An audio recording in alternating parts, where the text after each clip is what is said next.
पिछले सत्र में हमने बाजार और उसके एफपीओ के लिए महत्व के बारे में चर्चा की। हमने मार्केटिंग मिक्स, जिसमें 4P यानी उत्पाद, मूल्य, स्थान और प्रचार प्रसार तथा 2C यानी कस्टमर और कॉम्पिटिटर्स के बारे में चर्चा की। इस सत्र में हम जानेंगे बाजार के प्लेयर्स कौन कौन हैं और वो क्या भूमिका निभाते हैं, वो किस स्तर पर काम करते हैं, उनके बीच आपसी रिश्ते कैसे होते हैं, मूल्य श्रृंखला क्या है और किसानों को मूल्य श्रृंखला के विभिन्न चरणों में क्या फायदे और नुकसान हो सकते हैं। इसको हम एक उदाहरण से समझने का प्रयास करते हैं। जैसा कि हम जानते हैं कि हर इलाके में फसल का पैटर्न अलग अलग होता है। जैसे मेरे इलाके में मुख्य फसलें गेहूं और सोयाबीन हैं। हाँ, और मेरे इलाके में मक्का और धान होता है। इसलिए हर एक इलाके में अनाज, दलहन, तिलहन और बागवानी की फसलों का संयोजन होता है और हर एक उत्पाद के वैल्यू चेन के विभिन्न स्तरों पर अलग अलग प्लेयर्स जुड़े होते हैं। हम किसान लोग किसी न किसी तरह से बिचौलियों, आढ़तियों, कमीशन एजेंट, व्यापारियों, प्रोसेसर, थोक विक्रेता, खुदरा विक्रेता, कृषि मंडी आदि से जुड़े होते हैं। जी हाँ, हमारा जुड़ाव बाजार के इन प्लेयर्स के साथ कभी फायदे का तो कभी घाटे का होता है। बिचौलिए एक तरफ तो बाजार में माल बेचने में हमारी सहायता करते हैं, लेकिन दूसरी तरफ वे हमारी उपज के एवज में मिलने वाली कीमत को भी कम कर देते हैं। इसलिए बड़े व्यापारियों या कंपनियों को अपना माल थोक में बेचना फायदेमंद हो सकता है। हालांकि इसके लिए एफपीओ को भारी मात्रा में उत्पादन करना होगा।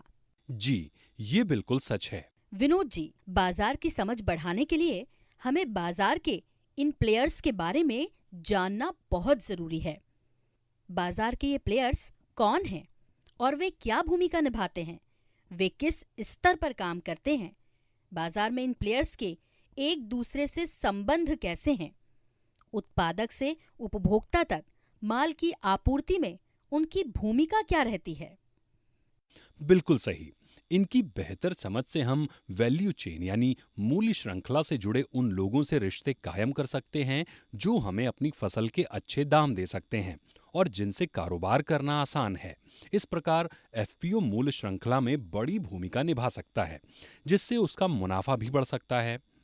जी विनोद जी, इसके लिए हमें मूल्य श्रृंखला में शामिल सभी लोगों और उनकी भूमिका की मैपिंग करने की जरूरत है।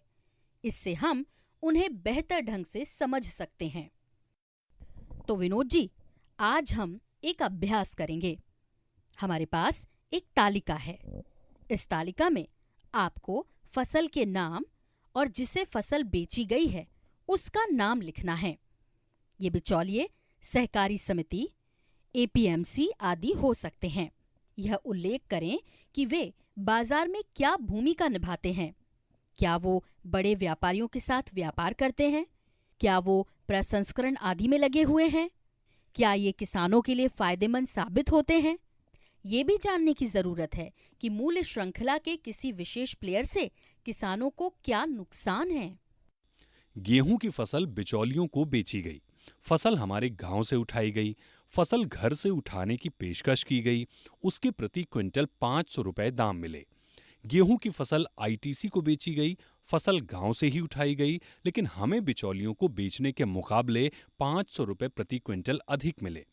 कॉपरेटिव को गेहूं की फसल बेची गई, किसानों से सीधे फसल ली गई, जिसके लिए उचित मूल्य और तत्काल नगद भुगतान किया गया, लेकिन इसमें फसल घर से नहीं उठाई गई, जिला मुख्यालय पर कॉपरेटिव तक फसल ढुलाई करनी पड़ी।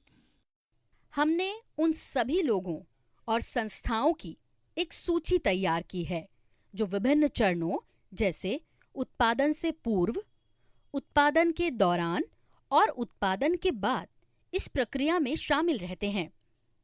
अब हम तालिका में इनको रखते हैं।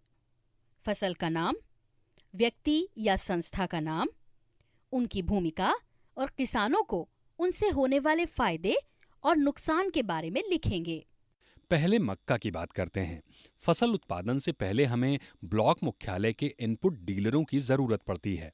कृषि इनपुट जैसे कि बीज, उर्वरक, कीटनाशक की लागत बहुत ज्यादा लगती है।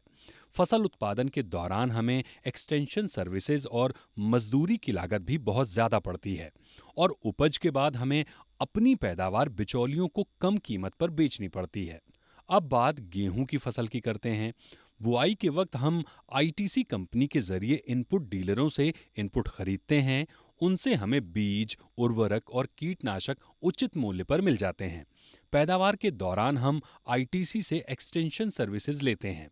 ये सब हमें उचित लागत पर मिल जाता है।